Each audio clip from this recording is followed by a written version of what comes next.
제가 대학교 때 레지던트 과정을 들어갔는데 우리 레지던트 과장님이 굉장히 엄격하셨어요.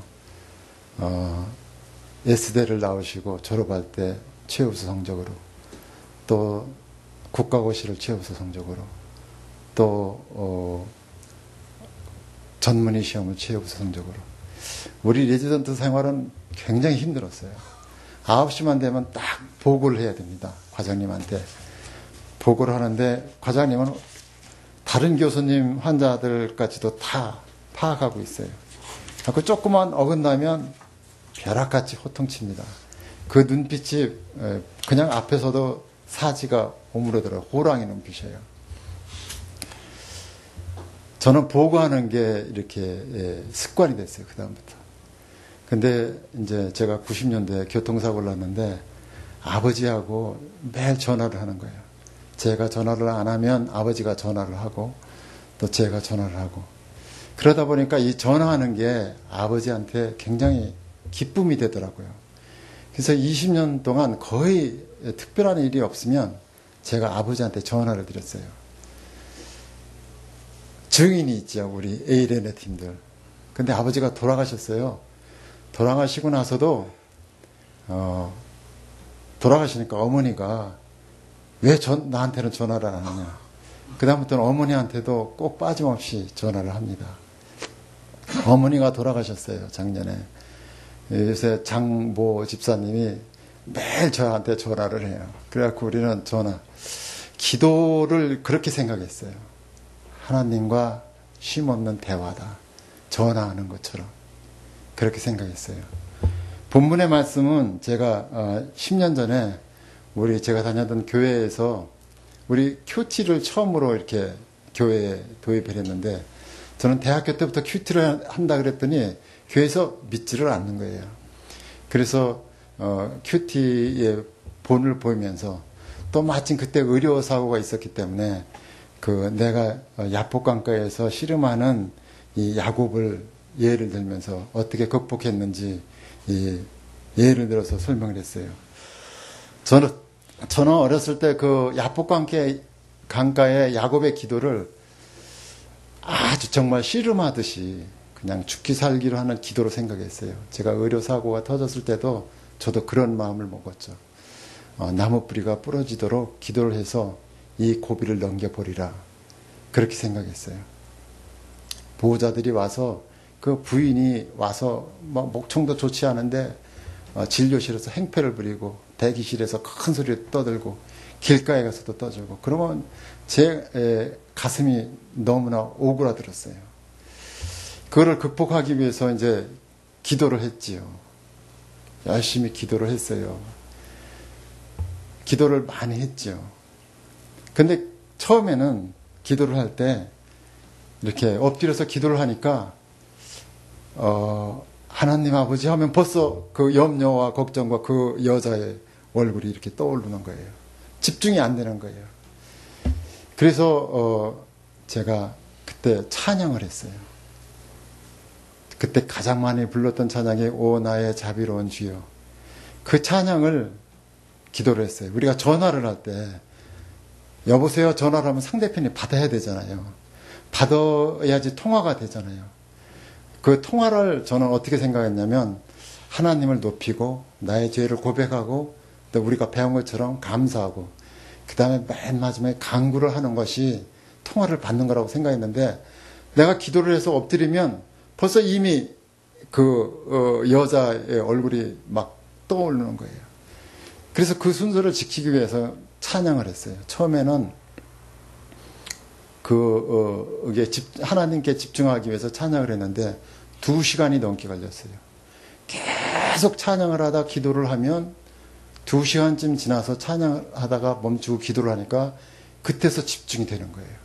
하나님 감사하고 하나님을 높이고 나의 죄를 고백하고 그 다음에 그 문제에 대해서 고백할 수 있게 되더라고요. 그러더니 그게 점점 기도를 자꾸 해가니까 그 집중하는 시간이 줄어요. 나중에는 5분이면 집중이 돼요. 놀랄만한 것을 획득했어요. 그 다음에 또 한 가지는 그렇게 무겁고 힘들었던 짐이 얼마나 가벼워졌는지 몰라요. 초등학생들한테 무거운 짐을 맡겨놓은 것 같았는데 나중에 보니까 내가 덩치가 커지니까 그거는 짐이 아닌 거예요. 그 사람들은 나한테 그렇게 주장했지만 나한테 큰 문제가 되지 않는 거예요. 내가 덩치가 커지고 힘이 생기니까 그 염려와 걱정이 별로 없어지더라고요. 그 다음에 세 번째로는 놀랍게도 나의 입술에 권세가 있는 거예요. 그 사람들이 그 부인이 세브란스에 입원한 그 자기 남편이 이제 세브란스에서 그런 모양이에요. 3박 4일이면 다 완치가 되고 나갑니다. 그러는 거예요. 그래서 내가 그러면서 나한테 너무나 많은 것을 요구해요. 그분도 교회를 다녔거든요. 아주머니 이렇게 하시면 틀림없이 아저씨는 더 힘들어집니다. 얘기를 했어요. 3박 4일이면 괜찮다는 분이 갑자기 2주가 됐어요. 2번이. 그러니까 나한테 조금은 기가 죽어서 왔는데 그래도 횡포를 넣는 거예요. 그래서 아주머니 이렇게 하시면 아저씨가 죽습니다. 수술 받아야 됩니다.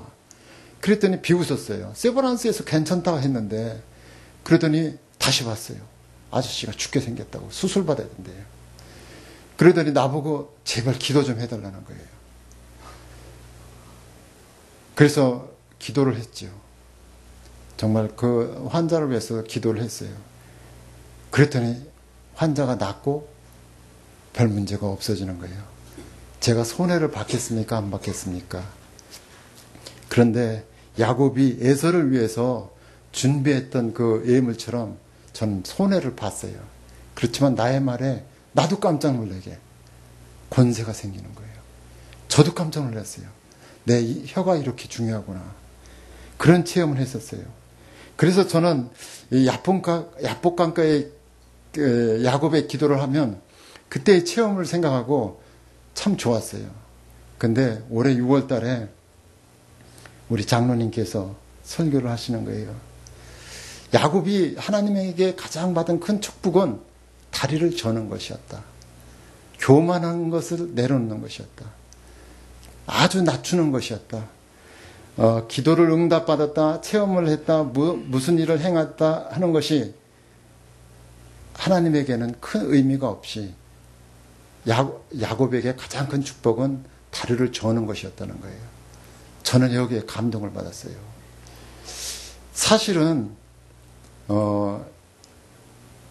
야곱이 이스라엘로 이름이 바뀌었어도 그게 무슨 의미가 있을까 그렇게 생각했었거든요.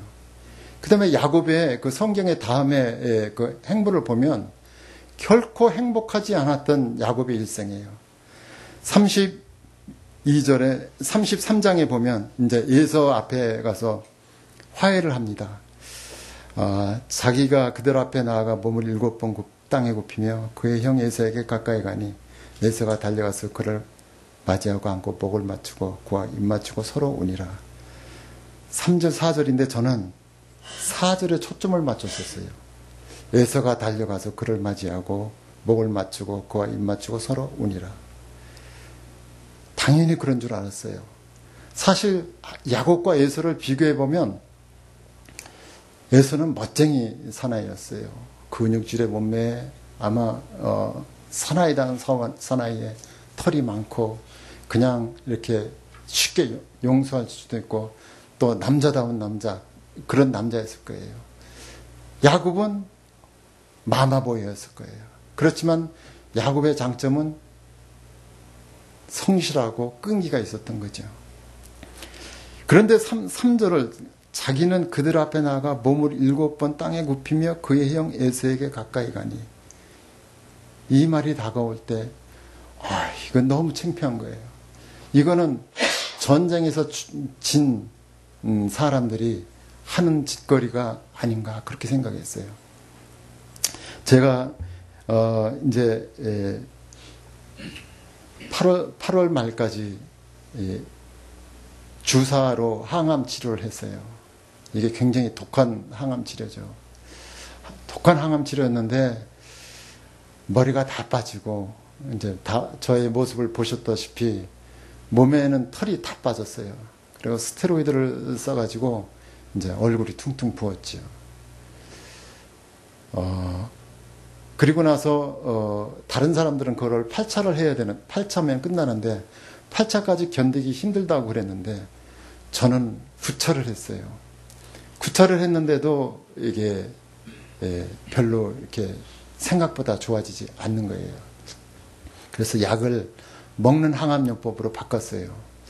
그래서 저는 먹는 항암요법은 좀 덜 할 줄 알았어요. 덜 고통스러울 줄 알았어요. 지금은 머리칼도 좀 새까맣게 나고 털도 조금 보송보송하게 나오고 눈썹도 나오고 그러니까 외부적인 형태는 그때보다는 확실히 좋아진 것 같아요. 근데 이게 보통 문제가 아니에요. 저는 밤 10시에 약을 먹으면 그 다음부터는 양옆이 이렇게 아파와요. 여기가 쥐어짜듯이 아파오면 이 침대에서 이쪽으로도 눕지 못하고 이쪽으로도 눕지 못하고 끙끙끙끙 거리는 거예요. 그러더니 조금 있으니까 고관절이 아파요. 야곱처럼 고관절이 아프기 시작하는 거예요. 고관절이 아프더니 등짝도 아프고. 근데 나는 사실 오른쪽에 문제가 있거든요. 교통사고로 나서도 오른쪽이 다 망가졌고 본 스캐닝 해서도 오른쪽에로 다 암이 퍼져 있는데 왼쪽이 아픈 거예요. 왼쪽이 아파서 맥을 못 치는 거예요. 고관절이 아프니까 우선 차 타는 게 힘들어요. 고관절이 아프니까 걸음을 잘 못 걷고 발을 못 들으니까 높은 차가 힘들어요. 우리 장로님 모하비 차를 이렇게 타려면 한 번에 안 돼요. 또 팬티 입기가 너무나 힘들어요. 고통이 말이 아니에요.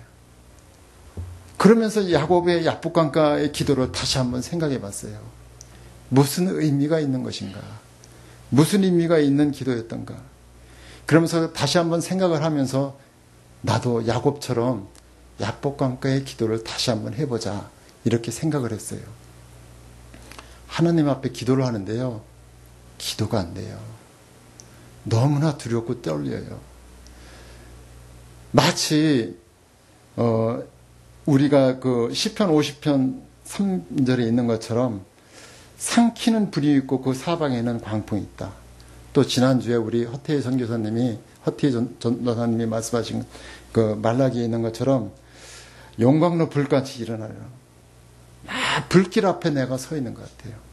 소방관이 큰 불길 앞에 서서 문을 열면 그 불길이 확 나한테 쏟잖아요. 그런 두려움처럼 두렵고 떨린 마음으로 기도를 할 수가 없어요. 많이 떨었어요. 그래서 내 입에서 나온 기도는 뭐냐면 바디메오가 다윗의 자손 예수여 나를 불쌍히 여겨주시옵소서 그렇게 기도를 했다는 것을 우리가 배웠잖아요. 그래서 나는 하나님의 아들 예수 그리스도시여 나를 불쌍히 여겨주시옵소서 이것을 주문 외우듯이 외웠어요. 그 앞에서 불길 같은 두려우신 하나님 앞에서 하나님의 아들 주 예수 그리스도시여 나를 불쌍히 여겨주시옵소서. 맹건사는 무슨 소리인지 모르고 아니 왜 그래 하나님의 아들 주 예수 그리스도시여 나를 불쌍히 여겨주시옵소서. 조금 더 나가면 주님의 보혈로 나를 정결케 씻어주시옵소서. 나의 죄를 온전히 씻어주시옵소서. 조금 더 나가서 기도한 것이 뭐냐면 말할 수 없는 탄식으로 나를 위해서 간구하시는 성령님이여 나를 위해서 기도해 주시옵소서. 그거였어요. 더 많은 기도를 할 수가 없는 거예요. 그러면서 야복강가의 야곱을 생각하니까 이게 보통 기도가 아니었어요. 그냥 씨름했다는 것, 하나님과 씨름했다는 것, 이건 일반 사람들이 할 수 없는 일인 것이에요. 야곱은 하나님으로부터 선택받았습니다. 선택받아서 하나님과 함께 했죠. 나뭇가지 마법사처럼 하나님께서 부를 주셨어요. 많은 부를 주셨고 또 꾀를 써서 장자의 명분을 받았지만 베델에서 하나님은 야곱을 만나 주셨고 또 여기 가나안 땅에 들어오기 전에 그의 눈은 밝아져서 여호와의 군대를 볼 수 있었던 것이에요. 그렇지만 하나님과 씨름할 수 있는 것은 아무나 할 수 있는 것이 아니었어요. 우리가 이 기절을 너무 저는 쉽게 넘어갔던 거예요. 그냥 하나님께 열심히 기도하면 되는 것으로 생각했어요. 그렇지만 하나님과 대면에서 선다는 것, 하나님과 대면에서 선다는 것은 그것은 두렵고 떨리고 내가 정말 화염에 아무 흔적도 없이 날아갈 수도 있는 그런 상태였구나. 그렇게 생각했어요. 그러니까 오직 할 수 있는 말은 주 예수 그리스도의 보혈의 피로 저를 깨끗이 씻어주시고 저의 옷을 깨끗이 빨아서 세마포의 옷같이 희게 하여 주시옵소서. 저의 죄를 고백하는 수밖에 없었어요. 저의 모든 죄를 고백했어요. 저는 많은 회개를 했다고 생각했지만 회개가 안 된 부위 엄청나게 많더라고요. 숨겨져 있는 모든 죄를 회개하고 저는 하나님께, 두려우신 하나님께, 겁나는 하나님 앞에 제가 서 있음을 발견했습니다.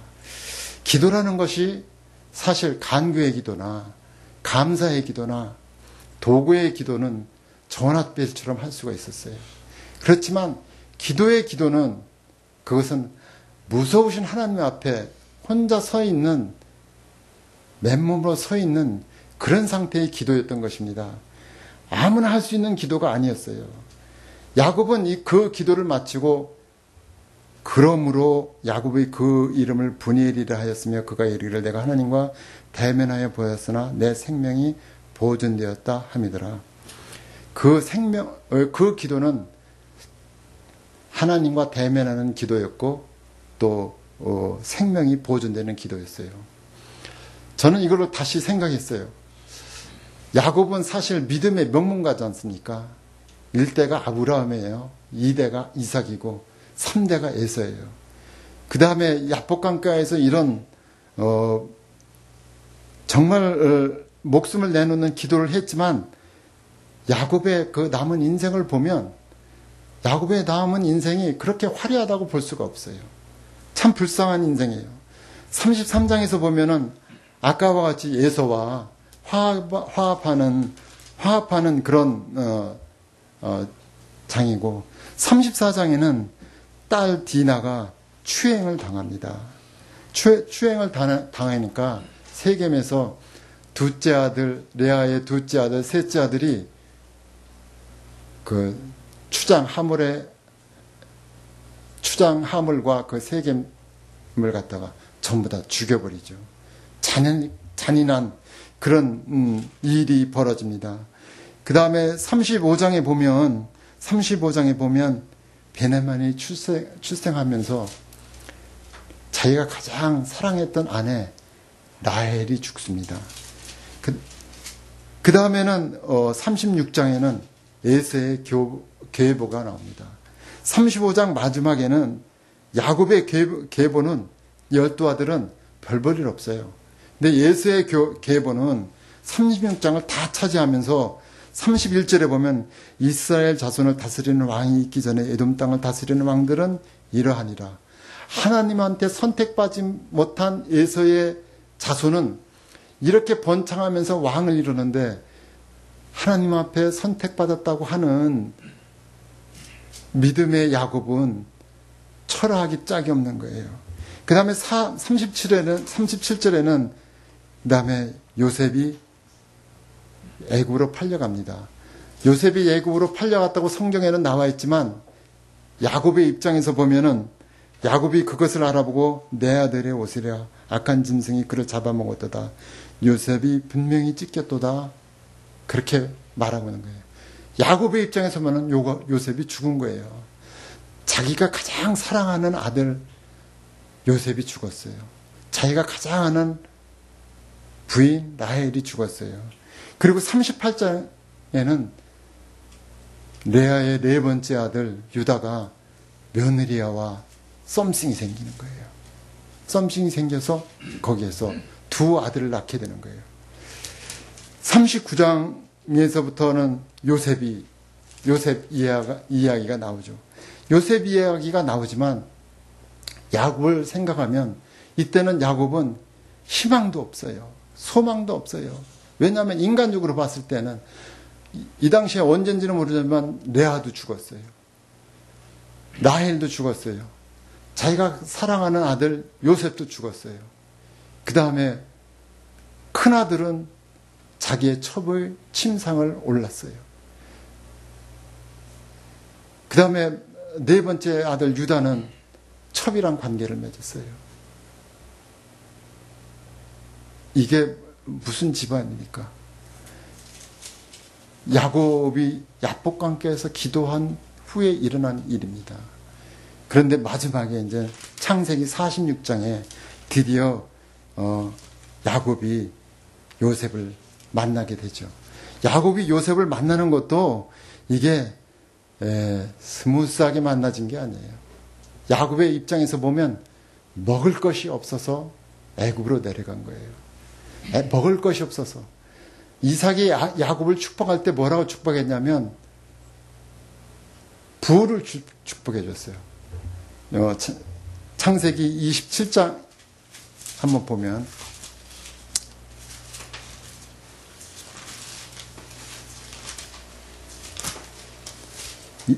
야곱이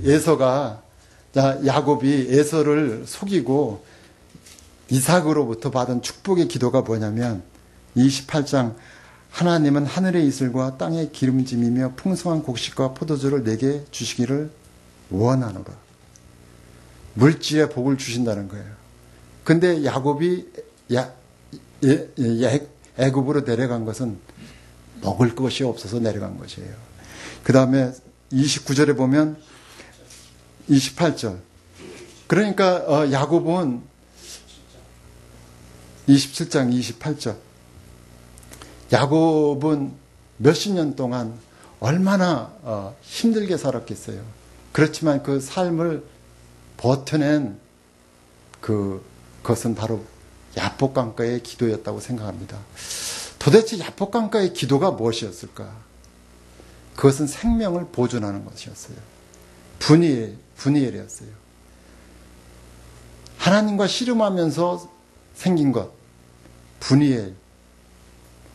야곱은 당연히 그 당시에 에서로부터 위협을 받았기 때문에 야곱이 틀림없이 하나님으로부터 내 형의 손에서 나를 건져 주십시오. 그렇게 기도를 했겠죠. 그 다음에 또 한 가지는 주께서 말씀하시기를 내가 반드시 내게 은혜를 베풀어 내 시로 바다에 셀 수 없는 모래와 같이 많게 하리라 하셨나이다. 하나님의 언약을 붙잡는 그런 기도를 했었을 거예요. 야곱은 하나님께서 아브라함에게 주신 그 복을 모르고 있었을까요? 나는 충분히 알고 있었을 거라고 생각해요. 아브라함의 복, 창세기 22장 보면 하나님께서 아브라함에게 복을 주십니다. 또 내 씨로 말미암아 천하 만민의 복을 받으리니 이는 내가 나의 말을 준행하였음이라 하셨다 하시니라. 내가 내게 큰 복을 주고 17장 보면 22장 17절 내게 큰 복을 주고 내 씨로 크게 번성하여 하늘의 별과 같고 바다의 모래와 같게 하리니 내 씨가 그 대적의 성문을 차지하리라. 또 내 씨로 말미암아 천하의 만민이 복을 받으리라. 야곱은 아브라함의 그 언약, 하나님과 맺어진 언약을 틀림없이 기억했을 거예요. 야곱은 야복강가에서 다투어진 하나님과 괴로워진 그 기도는 틀림없이 우리가 외부상으로 보이는 그냥 단순히 에서로부터 목숨을 구하는 그런 기도만은 아니었던 것 같아요. 그렇기 때문에 틀림없이 그 험난한 인생을 견딜 수 있었던 거예요. 그러니까 야곱은 환난 중에 인내 중에 소망을 발견한 거예요. 그 소망은 무엇이냐면 야곱은 깨닫지 못했지만 하나님께서 자기의 민족 나라를 세워줄 것이다. 그 나라는 복에 복을 주고 다른 사람들이 야곱을 손가락질하면 그 손가락질한 나라는 망하고 야곱을 축복하면 축복을 받는 그런 나라를 세워줄 것이다. 자세한 것은 몰랐을지 몰라요. 그런 소망을 가지고 살았지 않았을까. 저는 이 말씀을 생각하면서 밤에 이제 제가 요새 몸이 아프니까 성경을 볼 수가 없어요. 그러니까 귀로 듣기만 해요. 귀로 듣기만 하는데 이 카세트를 틀어놨는데 마태복음 1장이 탁 나와요. 마태복음 1장. 야곱은 틀림없이 요셉을 너무나 좋아했을 거예요.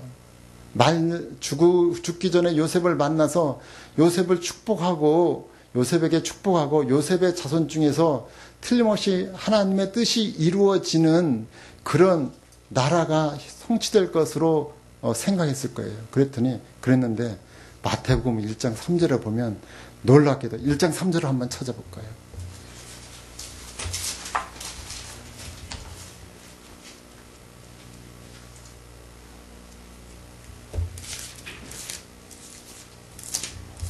누구 한번 읽어보세요.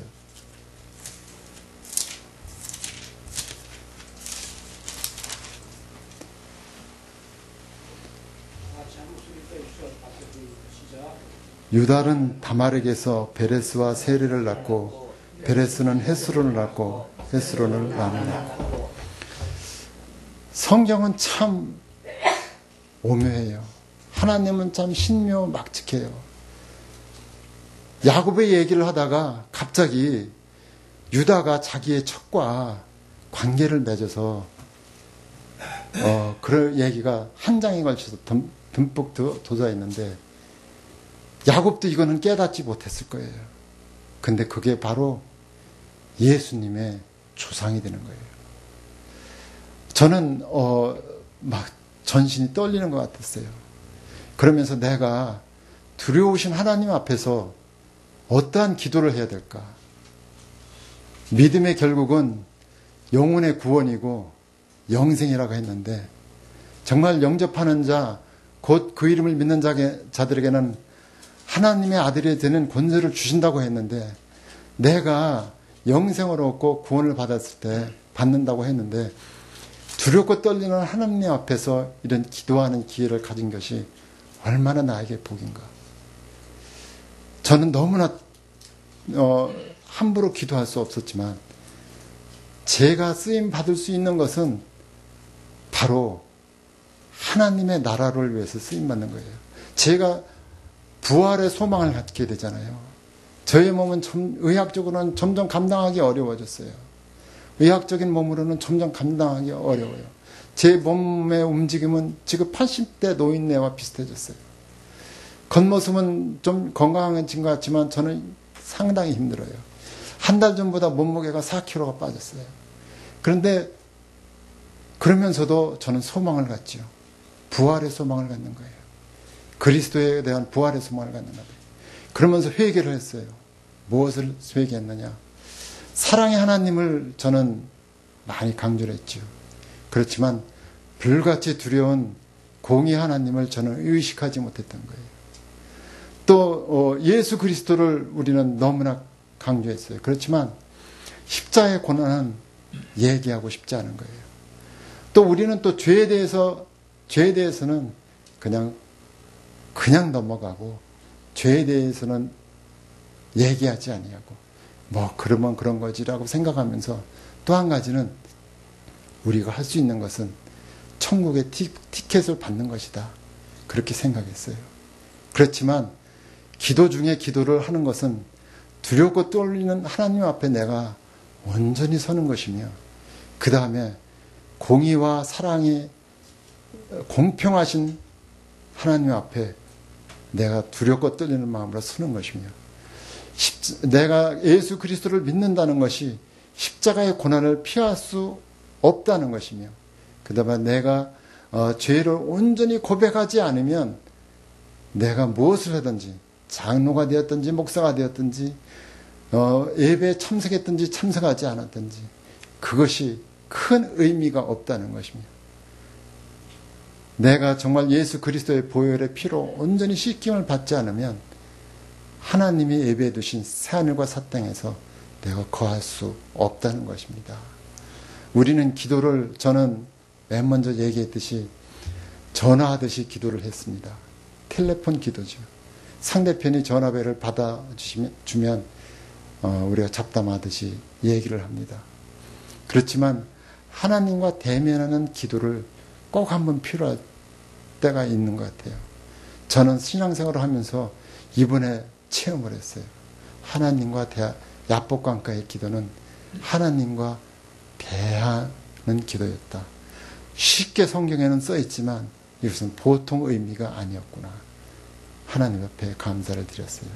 감사합니다.